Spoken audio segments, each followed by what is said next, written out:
ఉన్నావా? నా దీర్ఘశాంతత నిన్ను స్వతంత్రించుకుంటుంది.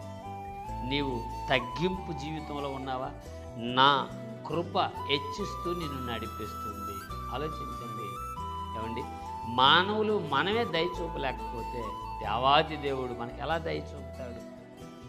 అయితే దేవుడు దయామయుడు కదా, ఎవరి మీద అయినా దయ ఉంటుంది కదా అంటే ఉంటుంది.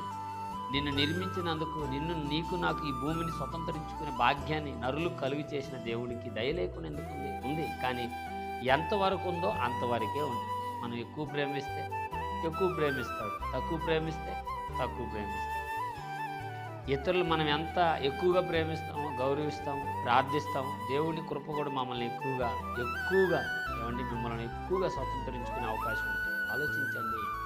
ఈ పూట వాగ్దానంగా మాట్లాడుతున్నాం. ఉపమానంగా మనం అనుకున్న మాట ఏంటండి? పుల్లగూర లేనిదే తీయగూర లేదు. ప్రభువుని